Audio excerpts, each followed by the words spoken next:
रोज की दो चाय और हेलो दोस्तों, तो कैसे हैं आप सब। तो आप जानते हैं कि आज हम क्या करने वाले हैं। आज हम पढ़ने वाले हैं एक अपठित गद्यांश और फिर कुछ करने वाले हैं प्रश्न जो कि आधारित होंगे उस अपठित गद्यांश पर ही। तो पहले हम यह तो पता करें कि अपठित गद्यांश का मतलब क्या होता है। तो यहाँ लिखा हुआ है अपठित और ये लिखा हुआ गद्यांश।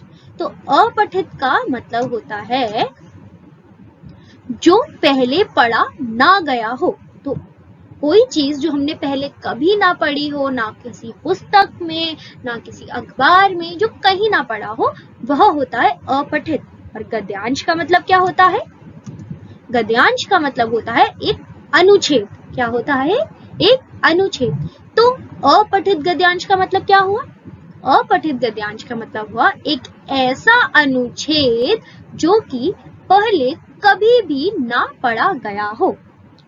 तो उसका मतलब होता है अपठित गद्यांश। तो आज हम एक ऐसा ही गद्यांश, एक अपठित गद्यांश पढ़ेंगे और फिर कुछ प्रश्न हमें दिए गए हैं जो कि आधारित है उस अपठित गद्यांश पर, उनके उत्तर लिखेंगे। तो चलिए पढ़ते हैं हमारा अपठित गद्यांश।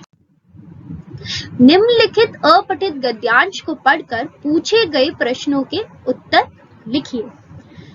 कार्टूनों की अपनी दुनिया है, ठीक मनुष्यों की दुनिया की तरह लुभावनी।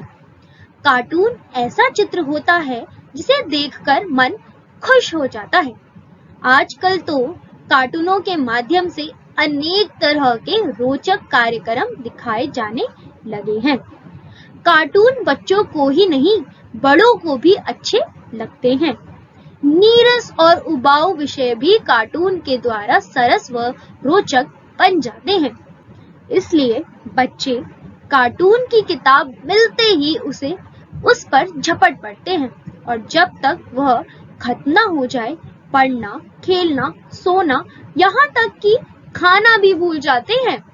जब ये कार्टून टीवी पर दिखाए जाते हैं तो इन जीते जागते, हंसते बोलते कार्टूनों में सब खो जाते हैं। जी हाँ, तो हमने अपना अपठित गद्यांश किस विषय पे पढ़ा? हमने पढ़ा कार्टून पर, कि किस तरीके से कार्टून की एक अपनी दुनिया है जो कि बड़ी ही लुभावनी है और वह कैसे उबाऊ व नीरस विषय को भी रोचक व सरस बना देता है और बच्चों को कार्टून बेहद पसंद भी आता है। कार्टून की किताबें भी होती हैं अथवा वह टीवी पर भी दिखाए जाते हैं।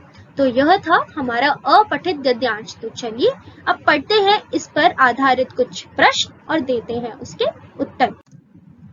तो पहला प्रश्न है, कार्टून क्या होते हैं? कार्टून ऐसा चित्र होता है जिसे देखकर मन खुश हो जाता है। जी हाँ, यही उत्तर लिखा था ना उस अपठित गद्यांश में। तो हमें अब अपने सारे उत्तर उस गद्यांश के आधार पर ही देने हैं। कार्टून की दुनिया कैसी होती है? कार्टूनों की अपनी दुनिया है, ठीक मनुष्य की दुनिया की तरह लुभावनी। तीसरा प्रश्न है, कार्टून सबको इतने अच्छे क्यों लगते हैं? नीरस और उबाऊ विषय भी कार्टून के द्वारा सरस व रोचक बन जाते हैं, इसलिए कार्टून सबको अच्छे लगते हैं। यही कारण दिया था ना उस अपठित गद्यांश में। जी हाँ, हमें अपने उत्तर उस गद्यांश के आधार पर ही लिखने हैं। और आखिरी प्रश्न क्या है? आखिरी प्रश्न है, कैसे पता चलता है कि बच्चे कार्टून पसंद करते हैं? कार्टून की किताब मिलते ही बच्चे उस पर झपट पड़ते हैं और जब तक वह खत्म ना हो जाए पढ़ना, खेलना, सोना, यहाँ तक कि खाना भी भूल जाते हैं। इससे पता चलता है कि बच्चे कार्टून पसंद करते हैं। जी हाँ, इसी से तो पता चला ना। और यह सारे उत्तर हमने कहाँ से लिए हैं? अपने अपठित गद्यांश से। तो यह थी आज का क्रियाकलाप जिसमें हमने पढ़ा एक अपठित गद्यांश और किए 5 प्रश्न जो कि आधारित थे उस अपठित गद्यांश पर। तो चलिए मिलते हैं अगली बार एक नई कहानी, क्रियाकलाप या कविता लेकर।